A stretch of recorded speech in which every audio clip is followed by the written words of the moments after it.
वालेकुम dear student, आज हम पढ़ेंगे growth and development of children जो कि 5th सेमेस्टर में पीडियाट्रिक हेल्थ नर्सिंग का सेकंड नंबर यूनिट है। और इस यूनिट का आज हम 5th यानी लास्ट पार्ट पढ़ेंगे, जिसमें हम एक्सप्लेन करेंगे कि स्कूल चाइल्ड एंड एडोलेसेंट में किस टाइप की ग्रोथ होती है, उनमें social development, emotional development, cognitive development किस तरह होती है, किस टाइप के चेंजेस उनके फिजिक में आते हैं जो स्कूल चाइल्ड के बच्चे हमारे पास होते हैं, और जो एडोलेसेंट होते हैं, एडोलेसेंट वो बिफोर एडल्ट जो हमारे पास बच्चे होते हैं 16, 17, 18 एज तक, 18 एज तक जो हमारे पास बच्चे होते हैं, तो वो फिर हमारे पास आ जाते हैं एडोलेसेंट में। तो उनमें किस टाइप की ग्रोथ होती है, उसमें किस टाइप के चेंजेस होती हैं, ये आज हम पढ़ेंगे। क्यों? क्योंकि जब हमारे पास नॉर्मल ग्रोथ एंड डेवलपमेंट का पता चल जाए तो उसके बाद उनके ग्रोथ या डेवलपमेंट में कोई भी एबनॉर्मल चेंजेस या कोई भी हमारे पास प्रॉब्लम जो है वो फिर हम आइडेंटिफाई कर सकेंगे। इसके साथ इस पार्ट के जो एमसीक्यूज हैं तो उसको भी हम एक्सप्लेन करेंगे। इस यूनिट के पहले जितने भी पार्ट्स हैं वो हमारे चैनल पे मौजूद हैं, जिसके लिंक्स मैंने इस वीडियो के डिस्क्रिप्शन में भी दिए हैं, तो वहीं से जाके आप इस यूनिट के पहले पार्ट जो है वो देख सकते हैं। तो ये हमारे पास स्कूल एज के चिल्ड्रन है कि वो 6 से लेके 12 ईयर्स तक के जो बच्चे होते हैं तो वो फिर हमारे पास स्कूल एज के उस कैटेगरी में आते हैं। Normal school age child, school age period is between the age of 6 to 12 years. The child growth and development is characterize by gradual growth. जो हमारे पास स्कूल एज के बच्चे होते हैं तो वो 6 साल से लेके 12 साल तक, 6 साल से पहले जो हमारे पास बच्चे थे 3 से लेके 5 साल तक, वो फिर हमारे पास प्री स्कूल चिल्ड्रन में आते थे। लेकिन ये स्कूल चाइल्ड में आते हैं और इनका जो ग्रोथ और डेवलपमेंट होते हैं वो ग्रेजुअल होते हैं, बतदरीज होता है, और नॉर्मल टाइम के साथ बतदरीज होता है। हालांकि इससे पहले की जो एज की ग्रोथ होती थी वो स्लो होती थी कंपेरेबल टू स्कूल एज, लेकिन इसमें ग्रेजुअल ग्रोथ होती है, मतलब कि आपके डिफरेंट आर्गन अपने रिस्पेक्टिव लेंथ तक क्या होते हैं, इंक्रीज होते हैं। फिजिकल ग्रोथ की जब हम बात करें तो उसमें वेट और हाइट आती है, उसका वजन आता है।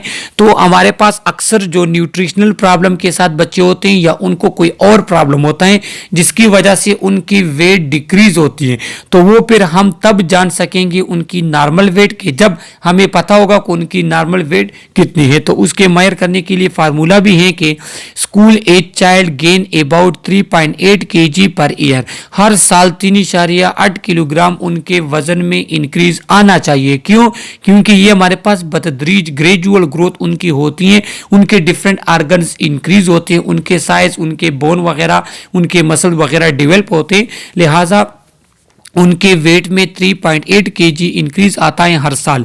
Boy tends to gain slightly more weight through 12 years. और जो मेल होते हैं, लड़के होते हैं, उनमें इंक्रीज ज्यादा आता है क्योंकि वो मस्कुलर होते हैं, वो मजबूत होते हैं एज कंपेयर टू फीमेल। तो बॉयज में हमारे पास क्या इंक्रीज ज्यादा आता है as compare to female girls. और इसके बाद वेट फार्मूला, अब हम वेट किस तरह मेजर करेंगे। अगर हमारे पास एक बच्चा आ जाए कि वो 8 साल का है, 9 साल का है, 10 साल का है, तो उसके लिए फिर हम वेट किस तरह मेजर करेंगे, तो उसका फार्मूला ये है, ये आप एमसीक्यूज के लिए याद रख लें कि एज इन ईयर्स, सालों में जिस बच्चे का उम्र है, मिसाल के तौर पे हम उसका एज ले लेते हैं 10 ईयर, तो 10 को हम मल्टीप्लाई करेंगे 7 के साथ, 7 के साथ मल्टीप्लाई करने से हमारे पास आ जाते हैं 70।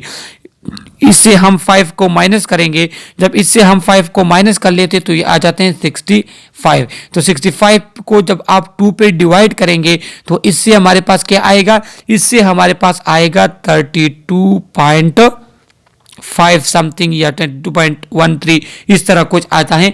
तो ये आपके पास फिर नॉर्मल वेट है उस बच्चे का, तो ये उसका फार्मूला है, आप इसको याद रख लें। क्योंकि अक्सर क्लिनिकल में जब इस तरह पेशेंट आते हैं तो उनका वेट किया जाता है, बच्चों को वेट के लिहाज से मेडिसिन भी दी जाती है और उनका वेट किया जाता है, जिससे मालूम होता है कि ये बच्चा माल नरिश है या ये कोई न्यूट्रिशन में कोई प्रॉब्लम है या इसको कोई मेटाबॉलिक डिसऑर्डर है जिसकी वजह से इसका वेट जो है वो नॉर्मल जा रहा है या नॉर्मल से कम है। Height. The child gain about 5 centimeter per year. Body proportion during this period both boys and girls are long legged. क्या होते हैं कि इसमें आपकी बॉडी की प्रोपोर्शनल ग्रोथ होती है. प्रोपोर्शनल ग्रोथ ये है कि यहाँ पे जिस तरह दिया है कि लड़का लड़कों दोनों की लॉन्ग लेग, उनके जो है पाँव की लंबाई जो है उसके हाथों से ज़्यादा होती है. क्यों? ये प्रोपोर्शनल ग्रोथ इसे कहते हैं कि हर आर्गन अपने रिस्पेक्टिव लेंथ तक इंक्रीज स्टार्ट कर लेता है और जरूरी नहीं है कि आपका बॉडी का हर आर्गन एक सेम लेंथ के साथ इंक्रीज होगा. नहीं, जिस तरह टांगे जो है वो लंबी होती हैं एज कंपेयर टू हैंड, तो इसको कहते हैं प्रोपोर्शनल ग्रोथ. और हर साल इंक्रीज आएगा आपके हाइट में 5 सेंटीमीटर. ये एमसीक्यूज के लिए आप याद रख लें. डेंटेशन. डेंटेशन मतलब टीथ का निकलना, दांतों का निकलना. Permanent teeth erupt during school age period starting from 6 year, usually in the same order in which primary teeth are last. जिस तरह हमारे पास एक सेम आर्डर से जो डिसीडियस या मिल्क की टीथ जिसे कहते थे, दूध के दांत जिसे कहते हैं, तो वो गिरना जिस तरह स्टार्ट कर लेते, उसी के साथ आपके पास परमानेंट टीथ 6 सालों से वो स्टार्ट होना शुरू हो जाते हैं जो कि परमानेंट होते हैं. The child acquire permanent molar, medial and lateral incisor. ये टीथ के नेम है. तो ये क्या होते हैं कि ये बच्चे में 3 types, molar teeth, medial and lateral incisor, जो हमारे पास टीथ होते हैं. लेटरल इंसीजर किसे कहते हैं? जो आपके टीथ इस तरह होते हैं, जो लेटरल साइड पे जो इस तरह टीथ होते हैं, जो चीज़ें काटने वगैरह के लिए यूज़ आप करते हैं, तो वो भी इसमें आता है. तो ये कहें ये फिर आपके ग्रो होना शुरू कर देते हैं, ये निकलना शुरू कर देते हैं और आपकी जो टेम्पररी टीथ हैं वो गिरते हैं. इसके बाद फिजियोलॉजिकल ग्रोथ. फिजियोलॉजिकल ग्रोथ मतलब वाइटल साइन. तो उसमें क्या आते हैं? Pulse. Pulse 90 plus minus 70 beats per minute, 75 से लेके 105 तक जो है ये स्कूल एज का बच्चों का नॉर्मल पल्स होता है. तो ये मैं आपको पहले पिछली वीडियोस में भी मैंने एक्सप्लेन किया है कि ये जब आपकी उम्र जैसी ही बढ़ती है, छोटे बच्चे की उम्र जैसी ही बढ़ती है, उसका पल्स नॉर्मल की तरफ आता है. जो एडल्ट का नॉर्मल पल्स है वो 60 to 100 होता है, लेकिन बच्चों का 105 भी अगर हो तो ये क्या है? ये उनका नॉर्मल है. इस तरह उनका रिस्पिरेशन उसका ये है कि 21 प्लस माइनस 3 मतलब 18 से लेकर 24 ये उनका नॉर्मल रेंज है रिस्पायरेशन का. जो एडल्ट का है तो वो रिस्पायरेशन एडल्ट का है 12 to 20 है हमारे पास, लेकिन जो बच्चों का होता है तो वो 18 से लेकर 24 तक. तो अगर 20 प्लस भी बच्चों का आ जाए जो स्कूल एज के हैं तो ये उनका नॉर्मल कंसीडर होगा. इसके बाद ब्लड प्रेशर. तो ब्लड प्रेशर जो बच्चों का होते हैं वो एडल्ट से कम होता है. सही है.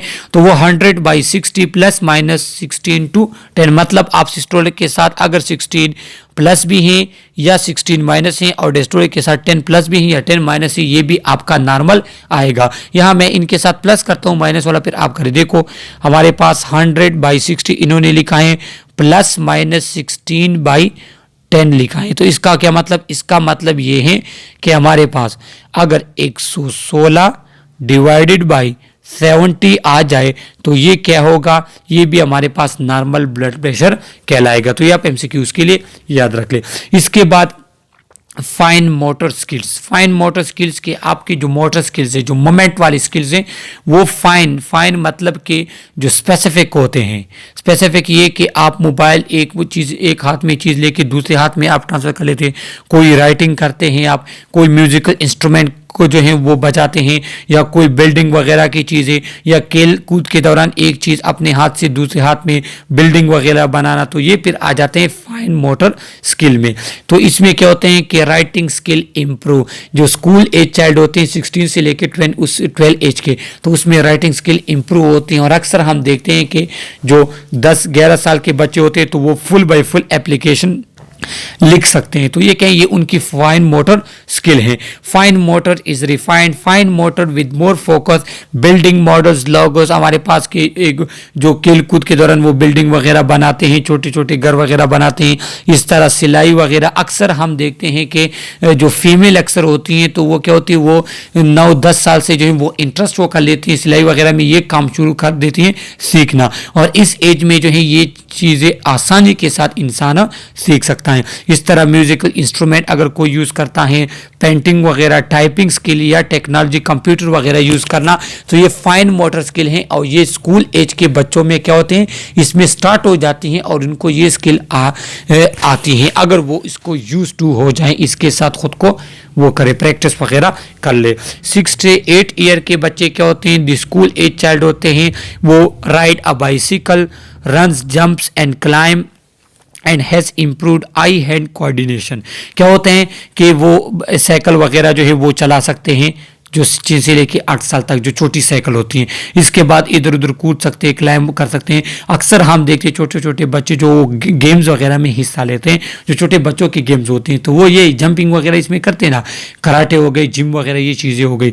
इसके बाद आई हैंड कोऑर्डिनेशन। आई हैंड कोऑर्डिनेशन क्या है कि जिस तरह निशानाबाजी, तो निशानाबाजी आपकी आई हैंड कोऑर्डिनेशन होती है कि आप आई के थ्रू जो है किसी निशाने को फिक्स कर लेते हैं और फिर जो है उसके फिंगर के थ्रू, हैंड के थ्रू वो दबाते हैं और आपका निशाना सही लग जाता है। इस तरीके से आपका जो क्या है, आपकी क्रिकेट अगर हम बात करें तो वो जो बॉलिंग स्किल्स हैं वो आई हैंड स्किल्स हैं, वो आप अपने आंखों से कह देते हैं, वो विकेट को देखते हैं और गेंद को अपने हाथों से फेंकते हैं। तो आपके आई और हैंड कोऑर्डिनेशन में ऐसा कभी भी नहीं होगा कि आप जो है विकेट कीपर मतलब बैट्समैन की जगह आप किसी अदर बाउंड्री की तरफ बॉल फेंके, नहीं, आपकी आई हैंड कोऑर्डिनेशन लाजमी होगी। इसके बाद print word and learn cursive writing, मतलब ये कि आप राइटिंग वगैरह, ये कर्सिव राइटिंग किसे कहते हैं कि जब आप कोई भी चीज़ लिखते हैं उसका रीज़न आपको पता होता है। क्योंकि हमारे पास जो प्री स्कूल चाइल्ड होते हैं तो वो इधर उधर लकीरें मारते हैं, ये लिखाई करते हैं, उसको पता नहीं होता मैं क्या लिख रहा हूँ। लेकिन जो हमारे पास 6 से 8 ईयर के बच्चे होते हैं तो फिर उनको पता होता है, ये मैं अल्फ़ाबेट, इंग्लिश अल्फ़ाबेट लिख रहा हूँ, ये मैं उर्दू वगैरह के अल्फ़ाबेट वगैरह लिख रहा हूँ, सही है। इसके बाद can brush and comb hair, अपनी कंघी भी कर सकते हैं और ब्रश भी कर सकते हैं। तो आप सोचेंगे कि ये हम क्यों पढ़ रहे हैं, ये आप इसलिए पढ़ रहे हैं कि जब आपके पास कोई बच्चा आ जाए और ये काम वो न कर सके तो इसका मतलब होगा कि उसे डेवलपमेंटल प्रॉब्लम है। इसके बाद 8 से लेके 10 साल के जो बच्चे होते हैं, the school age child throw balls skillfully, uses to participate in organized sport, use both hand independently, handling eating utensils, spoon, fork, knife skillfully, etc. अच्छा, skillfully इसमें क्या होते हैं कि वो बॉल वगैरह थ्रो करना, इस तरह स्पोर्ट्स में, ऑर्गेनाइज स्पोर्ट में पार्टिसिपेट कर सकते हैं। ऑर्गेनाइज स्पोर्ट किसे कहते हैं कि उसमें फिक्स टाइम होता है, फिक्स खिलाड़ी होती हैं, उसके अपने रूल्स वगैरह होते हैं, उसमें भी वो हिस्सा ले सकते हैं। इसके बाद क्या है कि वो अपने दोनों हैंड इंडिपेंडेंटली इस्तेमाल कर सकते हैं, जिस तरह बैटिंग, बॉलिंग, राइटिंग, इधर उधर कोई मशीन वगैरह चलाना, ये चीज़ें वो सीख लेते हैं। इसके बाद ईटिंग यूटेंसिल कहते हैं ये जो आपके छुरी वगैरह हो गए, चम्मच हो गए, नाइफ, चाकू वगैरह, ये तमाम चीज़ें इसमें आती हैं। तो 8 से लेकर 10 साल के बच्चे ये अच्छे तरीके के साथ जो है इसको यूज़ कर सकते हैं। At 10 to 12 year the school child enjoy all physical activity, continue to improve his motor coordination, तमाम फिजिकल एक्टिविटी जो उसका खेलना है, कूदना है, जिम, एक्सरसाइज, उसके और भी हमारे पास स्किल्स वगैरह हो गए, ये तमाम चीज़ें क्या उसको इंजॉय कर सकते हैं, उसको अच्छे तरीके के साथ परफॉर्म कर सकता है। 8 to 10, इसके बाद ग्रास मोटर 8 to 10 ईयर्स के जो बच्चे होते हैं, team sports, as 10 made sport to the physical and emotional development. इसमें ऐसा होता है कि वो स्पोर्ट्स वगैरह तो खेलता है लेकिन उसको कनेक्ट करता है अपने फिजिकल एंड इमोशनल डेवलपमेंट से। किस तरह कि अगर एक बच्चे की फिजिकल डेवलपमेंट अच्छे तरीके के साथ हुई है, उसके तमाम सिस्टम अच्छे से फंक्शन कर रहे हैं, तो वो एक अच्छे तरीके के साथ खेल में काम कर सकता है, वो खेल सकते हैं। इमोशनल भी चाहिए, क्योंकि अगर कोई बच्चा अटेंशन डिफिसिट है या कोई बच्चा जो है वो हमारे पास ईगो सेंट्रिक है या कोई बच्चा जो है वो एंगर वगैरह इस तरह उसमें कोई एबनॉर्मल बिहेवियर है, तो फिर वो हमारे पास स्पोर्ट्स वगैरह इस चीज़ों में वो हिस्सा नहीं ले सकता। अगर हिस्सा लेगा तो वो क्या होगा, उसका प्रॉब्लम होगी, नुकसान होगा। इसके बाद school performance, ask about favourite subject, how they are doing in school, do they like school, by parents report, any learning difficulty, attention problem, homework, parental expectation. सही है।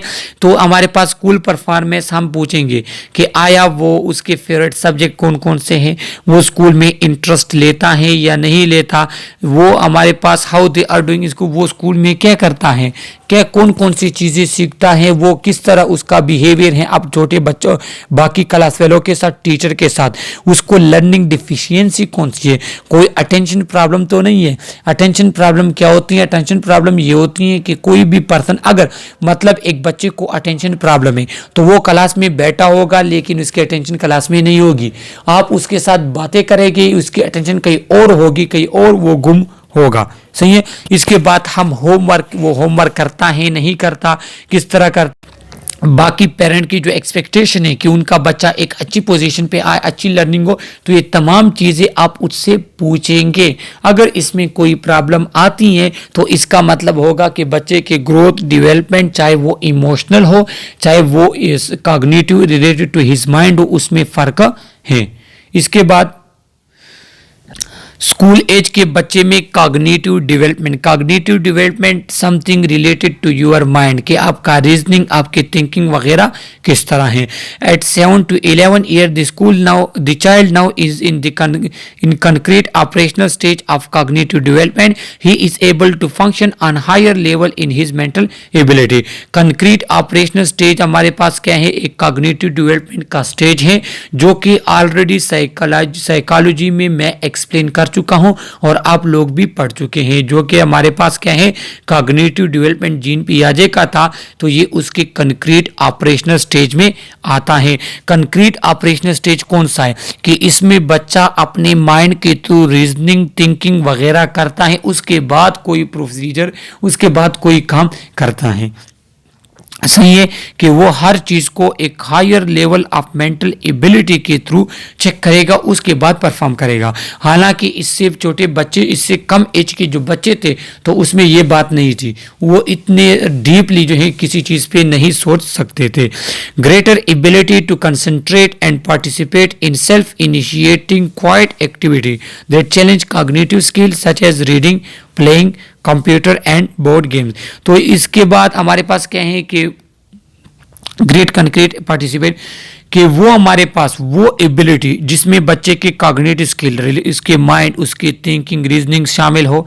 जिस तरह हमारे पास रीडिंग हो गया, तो रीडिंग कब होगी? कि जब किसी पर्सन की सही रीडिंग एबिलिटी होगी, कॉग्निटिव लो हमारे पास हेल्थी होगा। इसके बाद उसके प्लेइंग गेम्स, उसके बाद कंप्यूटर ऑपरेशन वगैरह, ये तमाम चीज़ें जो एक्टिविटीज़ हैं, इसमें वो बच्चा क्या फुल कंसंट्रेशन के साथ इसमें क्या करता है? पार्टिसिपेट करता है, इसको सेल्फ इनिशिएट करता है, इन चीज़ों को वो सीखता है। इमोशनल डेवलपमेंट क्या में क्या आता है? कि the school a child fears injury to body and fears of dark. ये हमारे पास जो स्कूल एज बच्चे होते हैं वो भी तारीकी में डरते हैं। अगर आप इसको एलोन किसी तारीकी में छोड़ दें तो वो डरेंगे। सही है। इसके बाद क्या है कि फियर इंजरी टू बॉडी, उसके बाद जो वो अपने बॉडी, अपने जिस्म कि उसको कोई नुकसान ना हो, वो चीज़ों से डरता है। मतलब क्या है कि अगर हमारे पास जो स्कूल एज के बच्चे होते हैं तो वो कोई स्विमिंग वगैरह हो गया या कोई इस तरह एक्सीडेंट वगैरह, इन चीज़ों से बहुत ज़्यादा डरते हैं, ज़्यादा ऊंचाई पे नहीं जाते, ज़्यादा रोड वगैरह क्रॉस करते हुए भी वो हमारे पास डरते हैं। इसके बाद jealous of sibling, specially 6 to 8 years old child, जो हमारे पास 6 से लेकर 8 साल के जो बच्चे होते हैं तो वो अपने फ्रेंड्स, अपने सिबलिंग वगैरह से डरते हैं। सिबलिंग कहते हैं फ्रेंड्स वगैरह से, उसके साथ डरते नहीं, उससे जेलस होते हैं। वो कहते हैं कि जो भी चीज़ हो सिर्फ उनको मिले, बस सिर्फ और सिर्फ उनका फ़ायदा हो, उनके फ्रेंड का कोई भी फ़ायदा ना हो। जो भी खाने की चीज़ें, जो भी खेलने की चीज़ें सिर्फ और सिर्फ उसको मिले, लोग सिर्फ उसकी बात माने।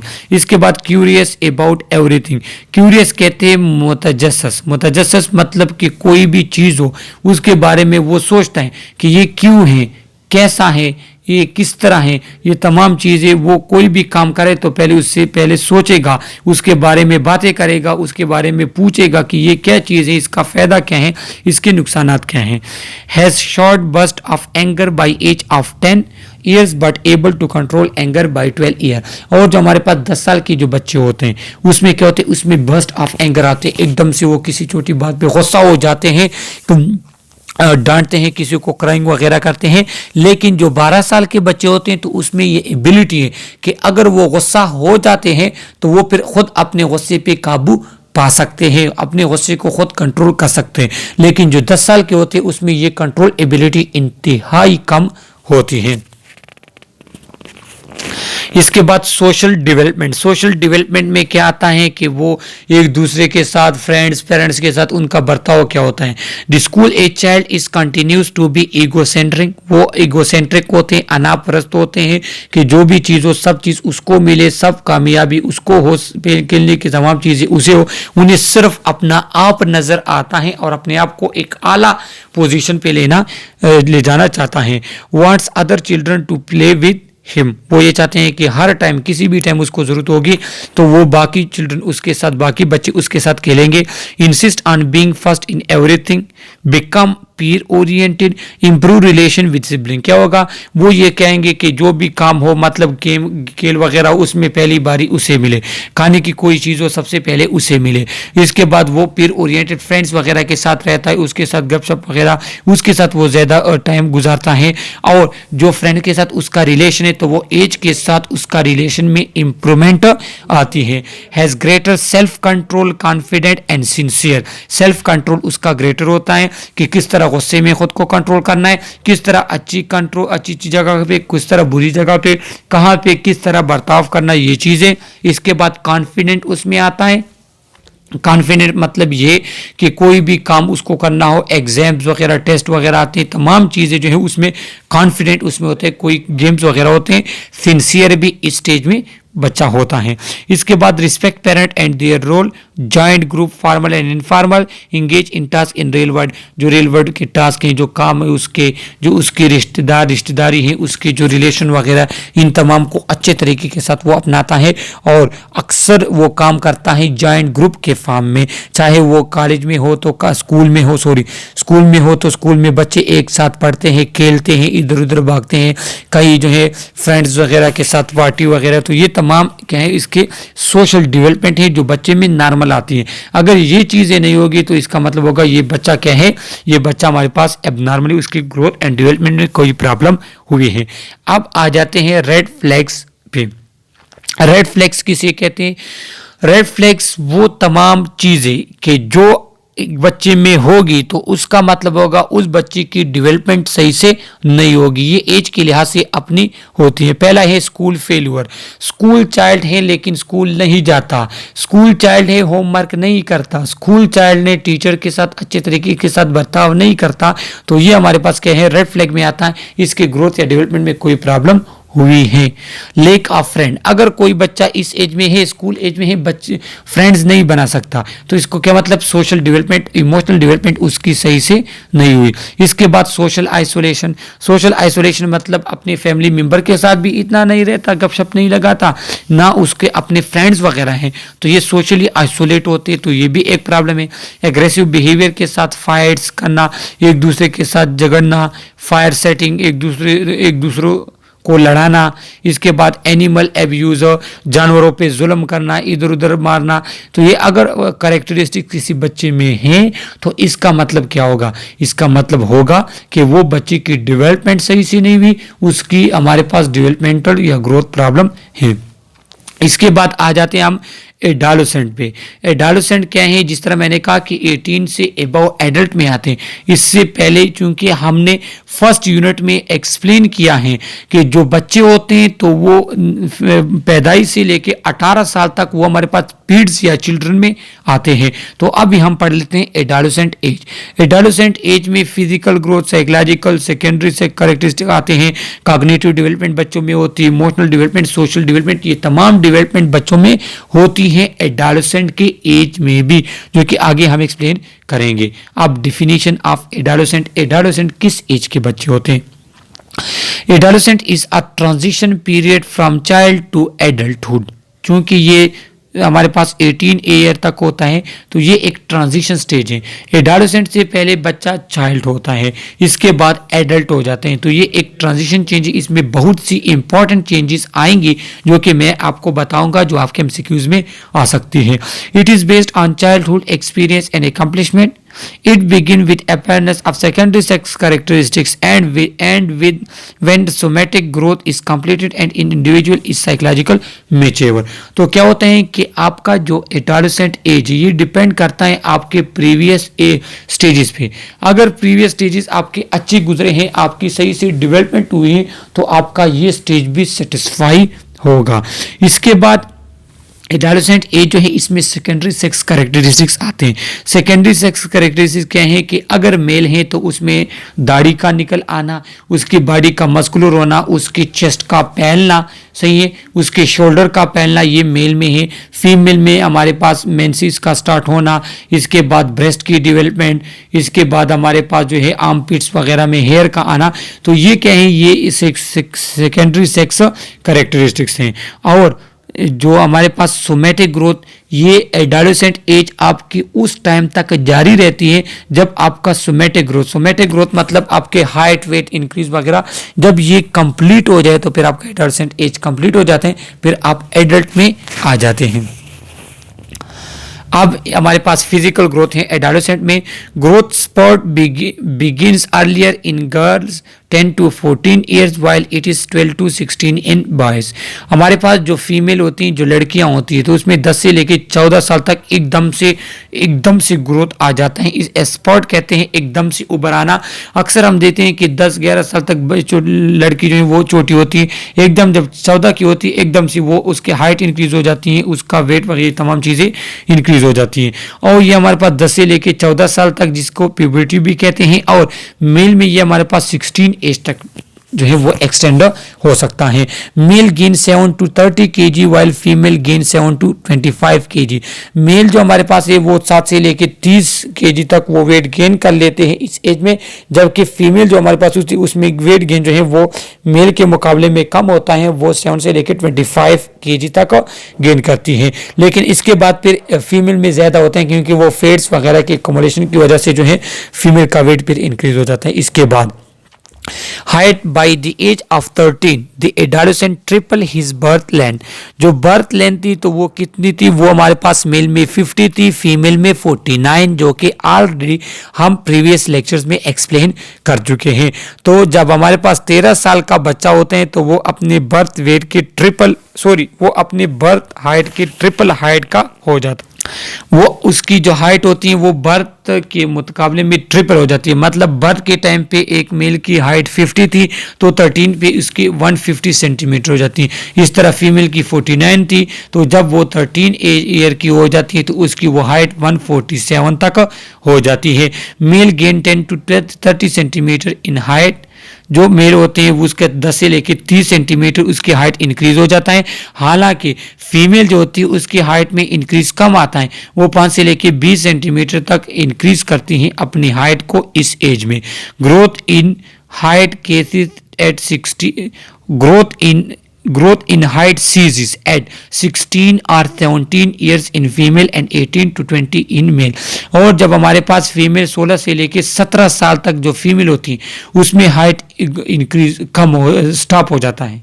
जब एक लड़की 16 से लेके 17 साल तक उसके हाइट में इंक्रीज आएगा, इसके बाद उसके हाइट में इंक्रीज नहीं आ सकता। और इस तरह जो हमारे पास मेल होते हैं, लड़के होते हैं, वो 18 से लेके 20 साल तक आपके हाइट में इंक्रीज आ सकता है। इसके बाद आपकी हाइट स्टॉप हो जाती है, आपकी हाइट फिर इंक्रीज नहीं होती। फिजिकल ग्रोथ जो हमारे पास एडोलेसेंट में होता है तो उनका हार्ट बीट नॉर्मल तक आ जाता है, एडल्ट तक आ जाते हैं 60 से लेके 80 तक। इसके बाद रिस्पिरेशन उसका एडल्ट की तरफ आ जाता है। एक बात यहाँ पे आप नोट कर लें कि अक्सर हमारे पास जो बच्चे होते हैं वो जो प्यूबर्टी तक आते हैं तो उसके चेहरे पे दाने से निकल आते हैं। तो वो क्या है कि the sebaceous gland of face, neck and chest become more active when their secretion accumulate under the skin in face acne will appear, कि वो हमारे पास सेबेशियस ग्लैंड जो है, जो ऑयल प्रोड्यूसिंग ग्लैंड है, वो एक्टिव हो जाते हैं। जब वो एक्टिव हो जाते हैं तो वो आपके डिफरेंट फेस के, आपके चेस्ट पे या आपके नेक पे जो है क्या होते हैं, एक्नी अपीयर हो जाती है। तो ये आपके पास है, ये आपके पास प्यूबर्टी के टाइम पे होता है। Appearance in secondary sex character, secondary sex character जैसे कि मैंने आपको ऑलरेडी बता भी दिए हैं, यहाँ पे एक एक करके हम एक्सप्लेन करते हैं। अब हम एक्सप्लेन करेंगे फीमेल के। तो फीमेल में क्या है कि ट्रांसफर डायमीटर ऑफ पेल्विस में इंक्रीज आएगा, जो कि मैं नेक्स्ट स्लाइड में आपको दिखाऊंगा पिक्चर के थ्रू। क्यों? क्योंकि ये फिर डिलीवरी के टाइम में हेल्प आउट करता है। डेवलपमेंट ऑफ ब्रेस्ट, ब्रेस्ट की डेवलपमेंट होती है, वेजाइनल सेक्रीशन चेंज हो जाती है, मेंसेस वगैरह स्टार्ट हो जाते हैं, उसके प्यूबिक एंड एक्सिलरी एरिया पे हेयर ग्रो आते हैं, मेंस्ट्रुएशन उसका स्टार्ट हो जाता है। जो फर्स्ट मेंस्ट्रुअल साइकिल होते हैं फीमेल का, तो उसे कहते हैं मेनार्क, ये विच अकर बिटवीन 12 to 13 ईयर, ये 12 से लेकर 13 साल तक के जो बच्चों में स्टार्ट होता है। इसके बाद हमारे पास तो देखो ये फीमेल की वेस्ट में इंक्रीज आता है, यहाँ पे आप देख ले, क्योंकि ये ड्यूरिंग डिलीवरी, ड्यूरिंग हमारे पास बेबी बर्थ जो है उसके टाइम पे ये हेल्प आउट करता है। इसके बाद secondary sex characteristics in male, लड़कों में क्या होते हैं कि उसके जेनिटेलिया का साइज इंक्रीज हो जाता है, स्वेलिंग, उसके ब्रेस्ट स्वेल हो जाती है, लेकिन वो चेस्ट से कहते हैं, चेस्ट ब्रेस्ट उसकी स्वेल हो जाती है। फीमेल में उसकी साइज ज़्यादा इंक्रीज होती है, मेल में उतनी नहीं होती। उसके pubic, axillary, facial and chest hair हमारे पास निकल आते हैं, वॉइस उनकी चेंज हो जाती है, भारी वॉइस हो जाती है। ग्रोथ ऑफ शोल्डर, जो शोल्डर की जो लंबाई है, जो ब्रेथ, जो चौड़ाई है शोल्डर की, वो इंक्रीज हो जाती है। प्रोडक्शन ऑफ स्पर्मेटोजोआ और स्पर्म प्रोडक्शन स्टार्ट कर लेता है मेल। ये क्या है, सेक्स सेकेंडरी सेक्स कैरेक्टरिस्टिक्स हैं मेल में, तो ये आप एमसीक्यूज के लिए याद रख ले। इसके बाद as teenager gain independence they begin to challenge value critical of adult authority, relies on peer relationship, mood swing especially in early adolescence। क्या होता है कि वो इंडिपेंडेंटली चैलेंज वगैरह ले सकता है, फ्रेंड्स वगैरह के रिलेशन को किस तरह रखना है इसको सीख जाता है, फ्रेंड्स वगैरह के साथ रिलेशन, उसके साथ बातचीत, उसके साथ जो है उस टाइम स्पेंड करने, ये तमाम चीज़ें सीख जाता है। और क्या होते हैं, उसका मूड स्विंग होता है अर्ली एडोलेसेंट में। मूड स्विंग किसे कहते हैं कि बच्चा खुश होता है, हंसता है, खेलता है, लेकिन एकदम से वो गुस्सा हो जाता है, इसे कहते हैं मूड स्विंग। फिर क्या होते हैं, एकदम से गुस्से से एकदम से वो फिर नॉर्मल हो जाते हैं। तो ये चीज़ें हमारे पास एडोलेसेंट में अक्सर होती है। इसके बाद कॉग्निटिव डेवलपमेंट, कॉग्निटिव डेवलपमेंट में क्या आता है, cognitive development through formal operational thinking adolescent can deal with problem, कि वो ऑपरेशनल थिंकिंग जो उसके होती है, रीजनिंग वगैरह, उसके थ्रू क्या होते हैं वो प्रॉब्लम वगैरह को डील कर सकता है। इमोशनल डेवलपमेंट उसमें क्या होती है, the period is accompanied usually by change in emotional control, adolescent exhibit alternating and recurrent episode of पर डिस्टर्ब बिहेवियर विद पीरियड। अच्छा, क्या होते हैं कि हमारे पास जो एडोलेसेंट होते हैं वो कभी गुस्सा होते हैं, डिस्टर्ब होते हैं, तो फिर कभी नॉर्मल उसमें होते हैं, या कोई एग्जाम की वजह से वो टेंशन होते हैं, इसके बाद एग्जाम गुजर जाए तो वो फिर वापस नॉर्मल में आ जाते हैं। ये उनकी इमोशनल डेवलपमेंट है। लेकिन अगर कोई बच्चा जो है वो हद से ज़्यादा गुस्सा होते हैं या वो अक्सर गुस्सा रहते हैं, तो फिर आप देखेंगे कि इसकी इमोशनल डेवलपमेंट में कोई प्रॉब्लम हुई है। इसके बाद सोशल डेवलपमेंट, तो सोशल डेवलपमेंट में क्या आता है कि वो फ्रेंड्स वगैरह बनाना, उसको ये पता होते हैं कि ये कौन सा फ्रेंड है, इस किस फ्रेंड को किस अहमियत देनी है, फ्रेंड के साथ जो फ्रेंडशिप है, उसके साथ जो रिलेशन है, पेरेंट्स के साथ, फैमिली मेंबर के साथ, ये तमाम चीज़ें हमारे पास बच्चा सीख जाता है। इसके बाद हमारे पास एडोलेसेंट के अब कुछ बिहेवियरल प्रॉब्लम है। बिहेवियरल प्रॉब्लम क्या है कि आपके बिहेवियर, आपके माइंड की वजह से वो प्रॉब्लम आपको हो सकती है। पहला है एनोरेक्सिया। एनोरेक्सिया किसे कहते हैं कि हमारे पास जो बच्चे होते हैं एडोलेसेंट एज के होते हैं, वो खाना पीना नहीं खाते ज़्यादा, क्यों, वो कहते हैं कि इससे हमारे बॉडी का फिजिक चेंज हो रहे हैं, ख़राब हो रहे हैं। तो ये क्या है, ये जिसकी वजह से फिर हमारे पास एनोरेक्सिया एक अलग सा प्रॉब्लम है, जो कि ऑलरेडी मेरे चैनल पर मौजूद भी हैं तो वो आप मेरे चैनल में देख सकते हैं। मेटाबॉलिक डिसऑर्डर में होगा, डाइजेस्टिव सिस्टम में। इसके बाद अटेंशन डिफिसिट तवज्जो की कमी को कहते हैं, जो कि ऑलरेडी मैंने आपको बता दिया है कि वो आपके साथ बातें करेगा लेकिन फुल कंसंट्रेशन के साथ नहीं होगा, या वो स्कूल वगैरह में बैठा होगा लेकिन उसकी कंसंट्रेशन फुल नहीं होगी। इसके बाद एंगर इश्यूज भी आते हैं और सुसाइड वगैरह भी अक्सर एडोलेसेंट एज में आते हैं, क्योंकि वो बच्चे जल्दी गुस्सा भी होते हैं और वो चीज़ों पे इतना सोचते भी नहीं है। एडोलेसेंट में हमने क्या करना है, उसके रिलेशनशिप वगैरह के बारे में टीच करना है कि ये आपके पेरेंट्स है, ये आपके फैमिली मेम्बर है, ये आपके टीचर्स, इसके बारे में। इसके बाद sexuality, sexual transmitted disease, AIDS वगैरह जो हमारे पास होते हैं, कि अगर कोई जो है वो सेक्सुअलिटी, सेक्सुअल एबनॉर्मल या कोई इलीगल सेक्सुअल एक्टिविटीज़ में इन्वॉल्व हो जाता है तो उसमें ये हमारे पास प्रॉब्लम हो सकती है, सेक्सुअल ट्रांसमिटेड डिजीज जो हैं, तो इसके बारे में हम इन्फॉर्म करेंगे। सब्सटेंस यूज, एब्यूज, इनसे भी हमने बच्चों को रोकना है। Gang activity, driving, access to weapon, ये तमाम हमारे पास क्या है, ये एडोलेसेंट एज में पीक पे होती हैं। तो इस एज में आपने बच्चों को इन तमाम चीज़ों से क्या करना है, उनको रोकना है। तो ये हमारे पास कहता ग्रोथ एंड डेवलपमेंट यूनिट का लास्ट पार्ट था। इस यूनिट के तमाम पार्ट्स हमने अपने चैनल पे अपलोड किए हैं, तो उससे आप कोई भी पार्ट जो है वो अच्छे तरीके के साथ पढ़ सकते हैं। Okay, thank you.